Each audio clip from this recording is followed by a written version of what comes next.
All right, and welcome in, everybody. Hope you all are having a fantastic, fantabulous, awesome freaking day. My name is Garrett Shoemake, and this is the Shoemake Take, and today we got to talk about the defending Super Bowl champions. Fly, Eagles, fly on the road to victory, and how I think they're going to be back in the big game in 2025. But before we start talking, I want to acknowledge that I am talking in a little bit of a lower tone for this one. My throat, I'm recording 12 videos in the span of a few days.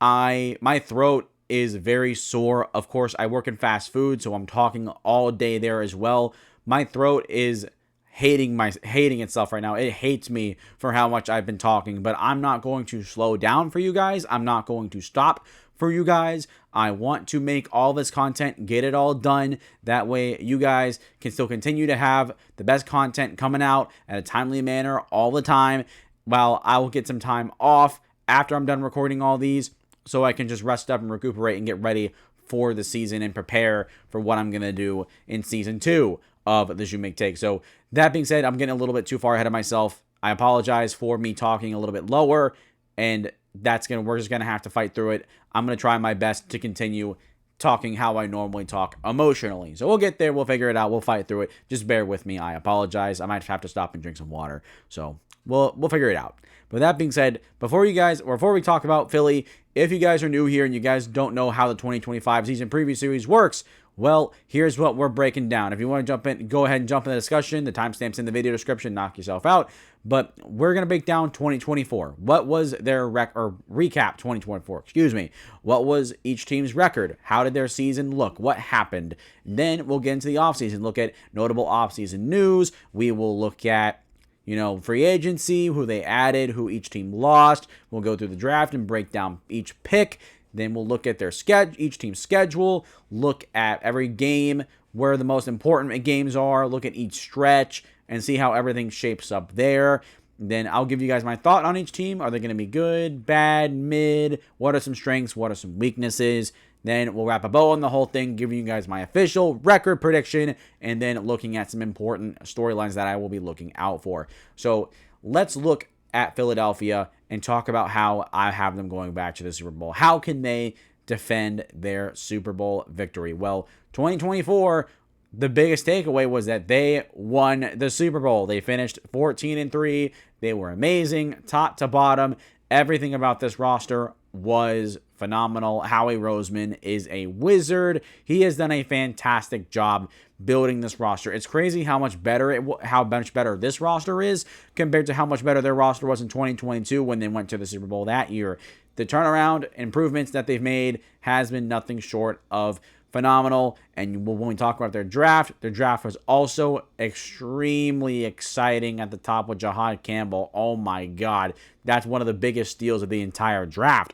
But getting a little bit too far ahead of ourselves, the Eagles, the best way that they're going to defend their title is to retain their continuity as much as they can. And I thought that they did a pretty decent job at that for the most part. But that's not without a couple things being lost in the process. And the biggest one, they lost Kellen Moore to the New Orleans Saints. He went to be their head coach. And so they promoted passing game coordinator Kevin Patullo. I don't know a lot about Kevin Patullo, if I'm being honest with you, but kind of similar from other offensive coordinators that left to be head coaches. Tampa comes to mind. They promoted their passing game coordinator, Josh Grissard, to be the OC. And so having your passing game coordinator being promoted to OC, I don't know if that's a trend or something, but if they're confident in Kevin Patullo, then I am confident as well. I like the move. We will see what happens.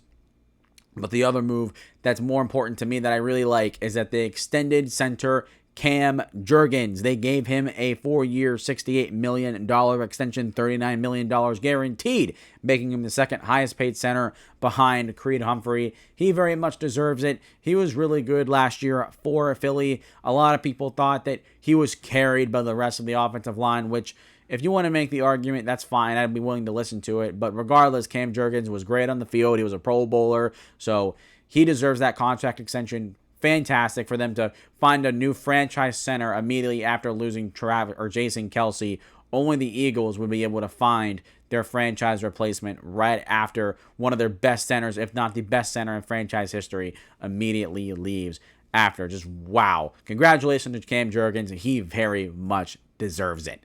So now let's look at free agency and who they brought in, because they had to bring in a lot to replace the depth that they lost. On the offensive side, at least. The defensive side, they didn't do a whole lot bringing depth. They definitely lost a lot of depth on the defensive side, which we'll talk about in a minute.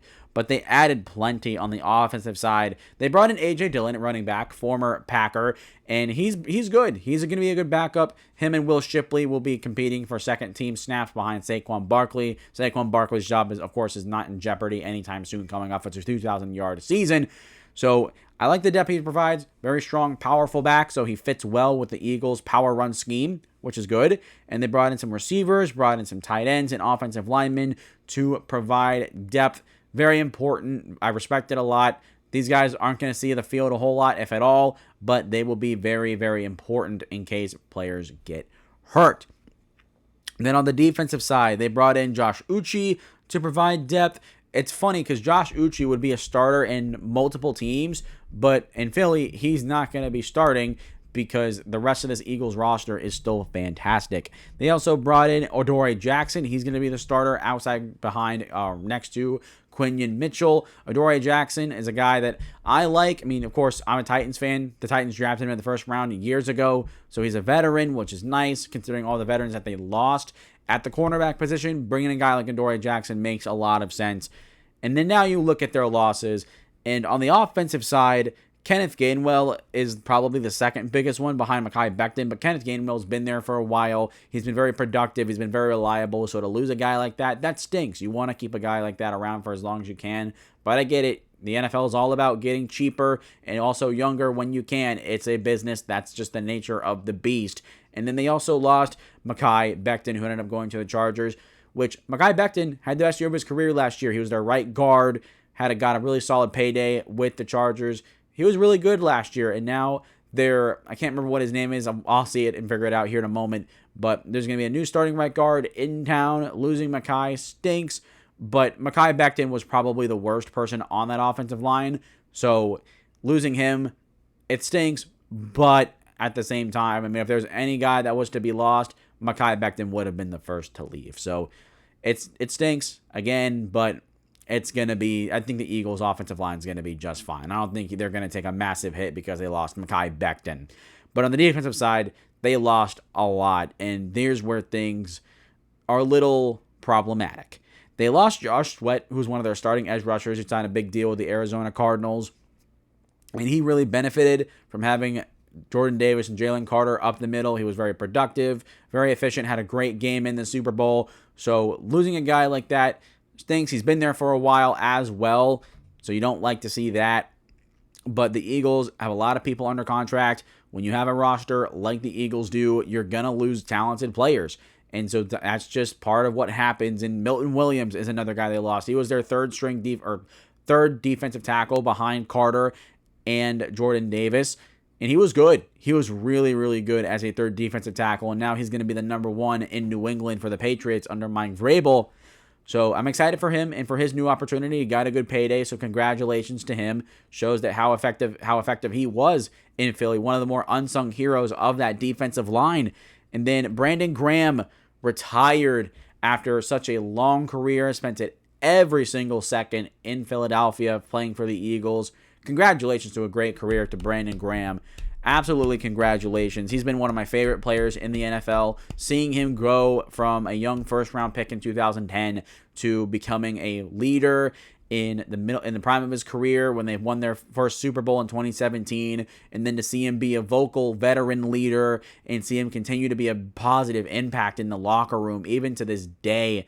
Wow. What a fantastic career Brandon Graham had. Very great guy. I love him. So congratulations to him. May your future endeavors be just as fruitful as your career. They also lost linebacker Oren Burks, who was their backup linebacker. He went to Cincinnati. He's going to have an opportunity to be one of the starters over there. So congratulations to him for the opportunity. But losing the depth does stink. But I think they did a really good job of replacing it so far with Jahad Campbell, and then also Jeremiah Trotter, who's going into his second year, who's a guy I really, really like. So losing Oren Burks is not as impactful. But the corners, they lost a lot of them and a lot of good depth too. Starting with Darius Slay, he was one of their starters. He was good last year, ended up signing a one-year deal with the Steelers. That's why they brought in Adoree Jackson to be that starting veteran presence in that room. So losing Darius Slay and moving to Adoree Jackson, a little bit of Adoree Jackson's not as good as Darius Slay, but Darius Slay is older and Adoree Jackson's a little bit younger, so it kind of balances itself out mostly. And then they also lost Isaiah Rodgers and Avonte Maddox. Avonte Maddox has been there for a while, a really long time, but he's been a backup. He's provided really good depth for them. And Isaiah Rodgers, same thing. He was their fourth corner. He's now going to be the starter in Minnesota. So congratulations to him for his new opportunity. And stuff like this happens. When you have good players on the roster, good starters, especially like the Eagles do, they're going to also have good depth. So when the depth players leave, they're going to also get good deals and have opportunities to start. So that's why this is such a common trend for the players they lost on defense in Philly. But these are all important pieces. They're all important pieces that were there for their Super Bowl run, of course. And so losing them stinks. But I think they did a pretty good job at addressing those holes, especially in the draft where they had a ton of picks, which we'll talk about here in a second. But losing players always like this always stinks. But like I said, when we talked about Mekhi Becton and Josh Sweat, it's the nature of the beast. If you have a great roster, you're going to lose really good players, and that's just part of how it goes. But now let's talk about their draft, because their draft, considering what they lost, what they added back, very, very encouraging. And the Eagles are in the holy grail of 1 second. My dog is barking. I don't know if you guys can hear that. I'm sorry.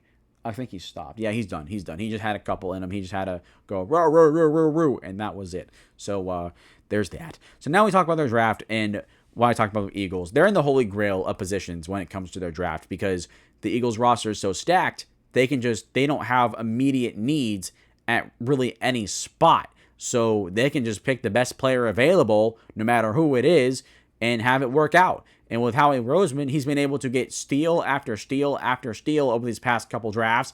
And so it's no different with Jahad Campbell. They traded up one spot with Kansas City from 32 to 31 to select him.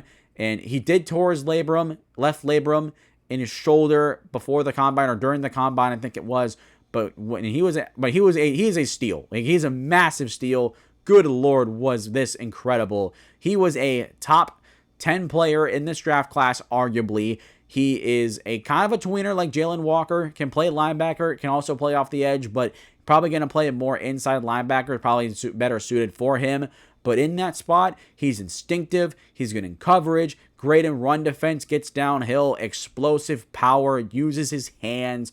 He is everything that you want. And had he been healthy, he would have gone so much earlier in the draft. So for the Eagles to get him here, this was the steal of steals in the first round. For them to come away with Jahad Campbell, what a fantastic job. And they gave up almost nothing to get him.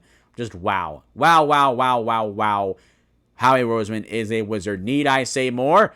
Then, in the second round, they drafted Texas safety Andrew Mukuba. This one kind of surprised me. I thought that Andrew Mukuba would have gone in like the third round, probably. Some people had him in the fourth round, actually, but I don't know if that was really where he was going to finish. But in the second, not a lot of people had him going in the second round, but he is very talented. He is versatile. He's played in free safety spot. He's played in the nickel. He's got good speed. And when he's a single high safety in cover one, he's a really good center fielder. And they need young depth right now in Philly. Of course, they need young talent that they want to develop. Andrew Mukuba is going to play a bigger role later on in a couple of years as they give him time to develop. Obviously, because of how good the roster is, there's no rush for him to get on the field. But he's going to take some snaps. You're going to see him on the field a little bit. And I think Andrew Mukuba fits really well with what the Eagles are trying to do with their DBs. So I like it. I like it a lot. I like the player a lot. There's a lot to like with Andrew Mukuba. And then you get Ty Robinson in the fourth round. This is your Milton Williams replacement. He's a little undersized. He's under 300 pounds. But this Nebraska Cornhusker is strong. He is a people mover. He shoots his hands. He is relentless. He's got great effort. And behind Jalen Carter and Jordan Davis, he is going to be a solid piece in the next couple of years as he continues to develop, which that's going to be a common theme with a lot of these Eagles players because their roster, like I said, is so stacked. And Mac Williams, their first out of 3 fifth-round picks. He was a smaller corner, played a lot outside, but probably better suited in the slot because he's smaller. Because he's smaller, it's allowed him to miss some tackles, but he is a very willing, very aggressive corner. He is going to go out there. He's got great closing speed to break up passes, which is nice. He's got good timing in that department. So what he brings to the Philadelphia Eagles secondary is also a good scheme fit. You look at Quinion Mitchell, you look at Cooper DeJean, guys that are quick, that are rangy, and have good closing speed. These are all good things that they all have similar traits coming out of college. So that's what you like to see there. And then they drafted Samel Mondin Jr. out of Georgia. Is it Samel? I don't know. I'd want to say Samel, but that sounds like smell. I don't know if that's how you pronounce his name, so I apologize. Maybe Samel, probably.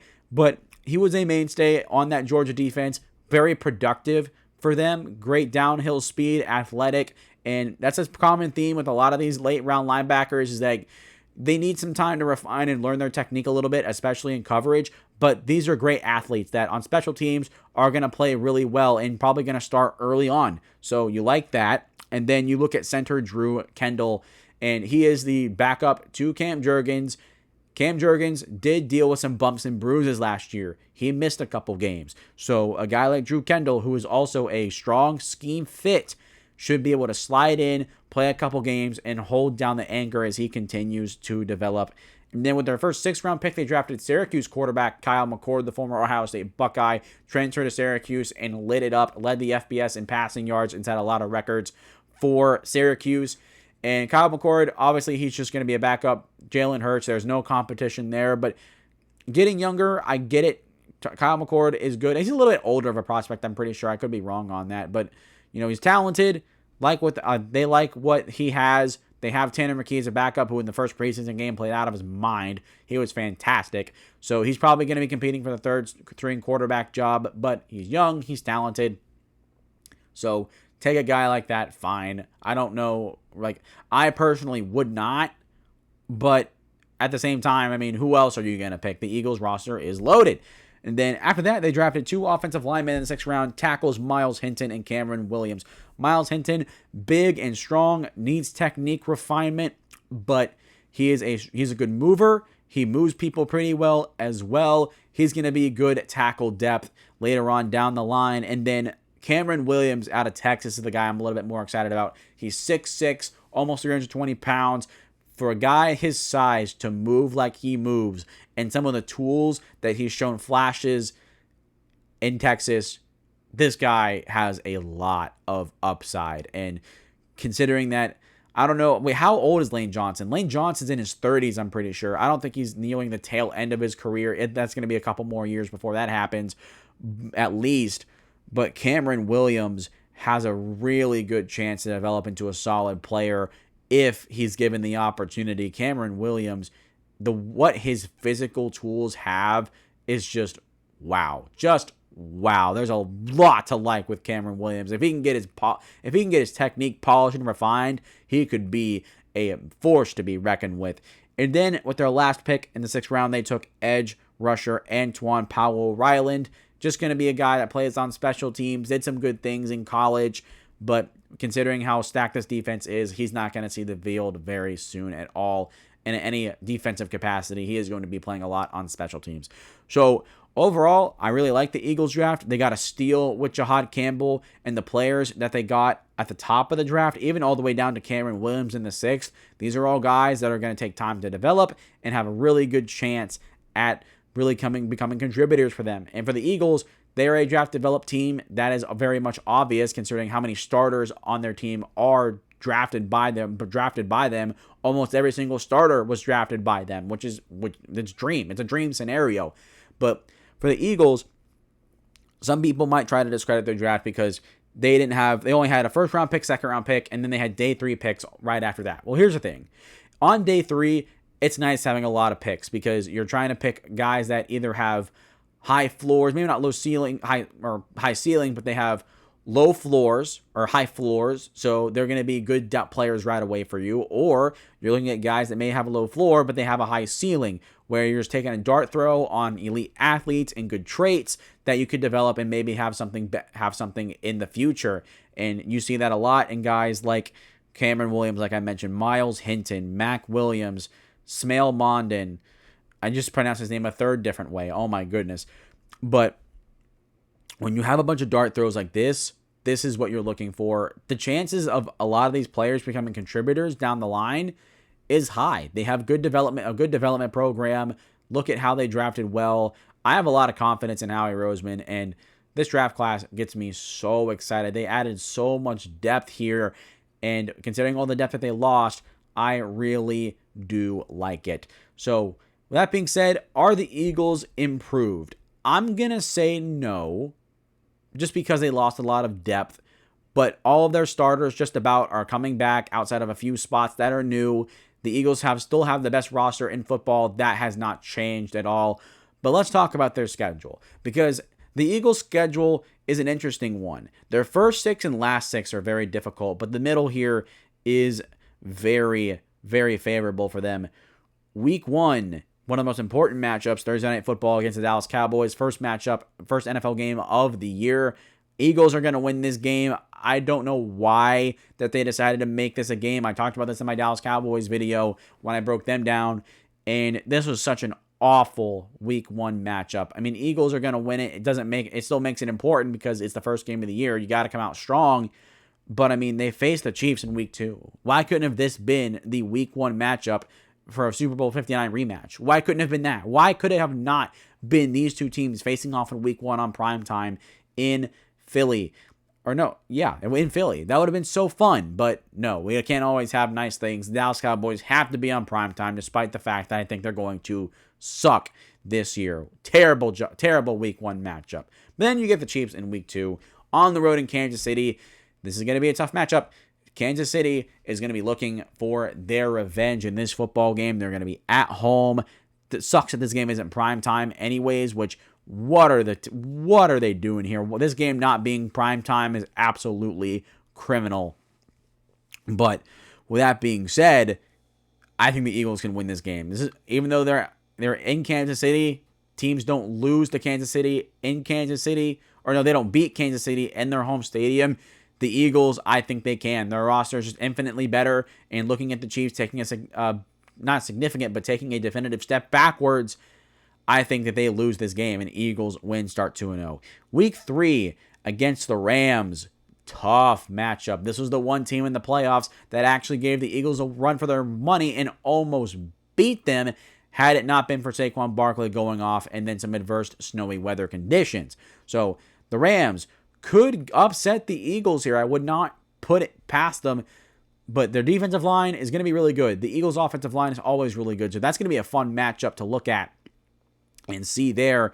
But if they are to lose a game, the Rams would be one of them, but also the Eagles still could win it. I mean, they could win they could go 17-0 this year. It would not be out of the realm of possibility, although that is still very highly unlikely. As hard as it is to go 17-0, there's a reason why that only 2 teams have had a perfect regular season. Then week 4, you're on the road against Tampa. Last year, they got whooped by Tampa, but they didn't have A.J. Brown or Devontae Smith. This time, they should be healthy. And if they're healthy, even though the Bucs are going to give them a run for their money, because the Bucs have kind of owned the Eagles as of late, I think the Eagles get the win here. But looking at the Rams and Bucs, these are two teams that probably have the best chance of beating the Eagles with their history. So keep an eye on those 2 games. Those are very important for Philly. Then week 5 against the Denver Broncos at home is another really good football team that I think is going to be good on both sides of the ball. This one will be fun, but I think the Eagles still win this. I still think they're an overall better team. Their continuity is really going to carry them here in this one. So you're looking at best case scenario 5-0, worst case scenario 3-2, and then you're on the road against the New York Giants. They're going to sweep the Giants this year. The Giants aren't that good, so give me 2 wins there in week 6 and also in week 8 when we talk about them here in a moment. They place 2 times in 3 weeks. That's interesting. Then week 7 against the Minnesota Vikings, going up against Justin Jefferson, going up against J.J. McCarthy. The Eagles are going to win this game. Despite the fact that the Vikings offensive line is going to be really good this year, they do have a lot of newness. By this point, I mean, they will be judged a little bit, but looking at the Eagles' defensive line and their defense in general, they are going to make J.J. McCarthy's life a living HE double hockey sticks. He's going to struggle in this game. He's going to have some mistakes. The Eagles are going to take advantage and win this one. Then the Giants week 8, I already said they sweep, so that is a win. Let me take a sip of water as we go into the week 9 bye. Smack dab in the middle of the year. It's good. But coming off the bye, they face the Green Bay Packers on prime time. Rematch from the wild card round. The Packers should be healthier this go around. And I think a healthier Packers team will make this game interesting. But again, the Eagles are still better. So give me the win against the Packers. Then on prime time at home against the Detroit Lions, if these two teams would have faced off last year, it would have been absolute cinema. This year, it's probably not going to be. The Lions are going to be competitive. They could probably win this game, but the Eagles, again, are just still the better team. I have them winning. And considering that the Lions these two teams really haven't faced off like that. So, when both of them, being really good. So, I really don't know what to make of this game. I'm going to lean with Philly because they look like the better football team. Then, on the road against the Dallas Cowboys, they sweep the Cowboys this year. Cowboys are also not very good. Give me 2 wins, one in week 12, and then, oh, wait, never mind. I already talked about them in week 1. Never mind. But I still have them winning that game de facto. Okay, now we get into their last 6, where things are also very challenging, because week 13, you go against Chicago Bears at home. Eagles win this game, but I want to see how Caleb Williams competes against this elite defense. And with the weapons that he has, they should have some success. They are loaded with talent, so it's going to be a strong test for this defense. One of the more loaded offenses they're going up against this year. So, big test, but Philly's going to win this game. They have enough to handle it. They're still the better football team. And then week 14, against the Chargers on the road in prime time, Mekhi Becton will be going up against his former team. That's an interesting storyline. But again, the Eagles are better. The Chargers could get the upset, though. If there's another team, I'll say this. There's 4 teams that I think have the best chance, 5 teams that have the best chance to beat the Eagles. And that is the Bills, who we'll talk about in a moment, Chargers, Chiefs, Rams, Bucks. Those are the 5 teams that have the best shot at beating Philadelphia. And that's because Chargers are a tough, hard-nosed, physical football team. They are going to drag the Eagles through the mud a little bit. They're going to be competitive. This is probably going to be a low-scoring game. This is what the Chargers want. This is where they're probably going to thrive in 2025. But then again, I think the Eagles probably win that. But it is a toss-up. It's not a guaranteed win. And then week 15, you're against the Raiders. That's a de facto win. The Raiders are better this year, but the Eagles are so much better than the Raiders. I don't see any scenario where the Raiders pull off an upset and win. And then week 16, on the road against the Washington Commanders. I have them splitting this year, as I broke down in my Commanders video. So on the road, I think they lose, but then they win at home. Then you look at this week 17 game against Buffalo. This is the toughest game on their schedule. The Buffalo Bills are the second best team in the conference, top 3 team in the NFL. So this will be a fun game. The fact that this isn't prime time is also criminal, but we can't always have nice things. This is a toss-up. This is a real toss-up. I really can't say who's going to win this game, because the Eagles, they have the better roster, which was why I've had them winning so many games before, even in some of the tougher ones. But Buffalo, they got Josh Allen. And when Josh Allen's on the field, they got a chance to win every game that they face, any game that they play. So it's going to be fun. Really, it's also going to be a very important game, because playoff seeding is going to be really important by this point for both teams. So it's going to be a must-win. It's going to be competitive, absolute cinema here. So, like I said, the Eagles' schedule is challenging to start the year and to finish the year. So they're going to have to start strong and finish strong if they want to make a run back to the Super Bowl. The middle of their schedule, like I said, is very favorable for them, but they're just going to have to start strong and finish strong. That's where their season's going to be defined. I think they're up for the task, and I've already made it clear that I have Philly going back to the Super Bowl. That's how I feel about them. That's what I believe in. They still are the best roster in football, and despite all they lost, that still remains true, and I don't expect that to change. Until I'm proven wrong, the Eagles are going to go back to the Super Bowl in my eyes. So, looking at strengths, well, there's not going to be much discussion for strengths because just about everything is a strength for this team. The offense, quarterback, running back, wide receiver, tight end, offensive line, they need no introduction. They need no explanation. They are all great. And then the defensive side, defensive line is still good. Edge rushers are still good. Linebackers are great. Corners are great. Safeties are really good. The only 3 weaknesses I see on their roster are specific players. And those 3 specific players are the right guard, free safety, and new defensive end. Those guys being, respectively, Tyler Steen, a former 3rd-round pick, who is going to be starting with Mekhi Becton being gone. Moro Ojomo, who I think was a 3rd-round pick for them. And then free safety Sidney Brown, who was also 3rd-round pick. Let me look at Moro Ojomo. Was he a 3rd-round pick? No, he was a 7th-round pick. Excuse me. So he's going to be stepping into a bigger role. So those are the 3 true, weaknesses because those are all new starters for them. Other than that, I mean, I just want to count Dory Jackson, fine, but he's a veteran. He's been in the league for a while compared to Ojomo, Steen, and Sidney Brown, who have not started before. So this is a new territory for them. We'll see what happens, but they got the talent around them to perform just fine. And knowing the Philadelphia Eagles, they are going to perform and they are going to play really well.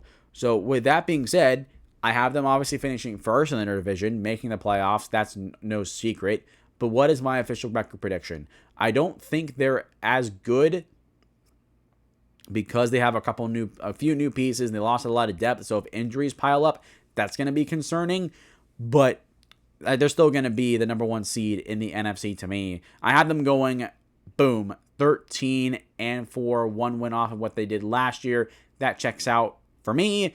There is no reason that the Eagles don't make it back to the Super Bowl. They're just too good. They're just too good and they're too talented. But that's not to say that they have some interesting storylines to follow because there is a lot of intrigue with this team regardless. The first one is how do they manage their losses on defense because their depth took a hit. If injuries begin to stack up, then depth might be things might be a little concerning. The cornerback group is okay. Linebacker is really good at depth, but defensive line, they brought in some good veterans, so they should be okay. But you don't want to lose a significant amount of starters if you're the Eagles. Like I said, the depth's not as good. The defensive side, they didn't do a whole lot addressing the depth that they lost. So players get hurt on that side, it's going to be a little bit of a struggle for whatever position that might be. And the second one, the new offensive coordinator, Kevin Patullo, is there going to be growing pains with this guy? Because if you remember a couple years ago, Shane Steichen was the offensive coordinator when they went to the Super Bowl in 2022, left to become the head coach. Then I can't remember who they elevated, but he was not as good. And the Eagles, in turn, were not as good. So they went out and got a really good coordinator in Kellen Moore, a proven guy, and guess what? The offense, exploded and was great once again, even better than what it was in 2022. So now it's going to be interesting to see what this offense looks like with a new offensive coordinator. Does the same issue apply in 2023, or do we get good continuity and they still continue to be good? And then the third one, going right hand in hand with number 2, is Nick Sirianni is going to be tested again because he is a CEO-style type of head coach, leader of men. He's not like in the weeds with the scheme and whatnot. He is just the top dog, gets guys ready to go, kind of like, Dan Campbell, Mike Vrabel. He's that type of mold of head coach. So looking at the offensive coordinator switch, he's going to be tested to see how does he handle that again, because the Eagles can't afford to fall off in production like they did in 2023. That's just not good enough. That's not the standard that they've set for themselves. And if the offense is not as good, Nick Sirianni is going to be catching a lot of heat. Not that he deserves it, but it's just going to be an unnecessary mess. You'd rather have success and then instead of taking a significant step backwards. So that's going to be a test. It's going to be something to look at, but Nick Sirianni is going to have his hands full. And then The last one is, can they win their division again? This is the big one because I have them winning it again, but here's the problem. No team since 2000, I think it is. I don't remember the exact year, but it's been decades since a team in the NFC East has won the division back-to-back years. It hasn't happened in such a long time. So the Eagles are primed to do it again. I think they do. There's no reason to me why they don't. I don't think the Commanders, and they're going to be good, but I don't think they have a chance to stand up to the Eagles. The Eagles roster, they're just too talented for that, man.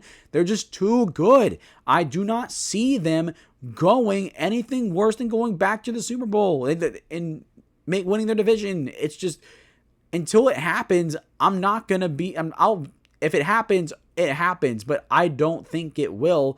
And I'm going to go with the assumption that it's not, that they're going to win the division and make the Super Bowl until I'm proven otherwise.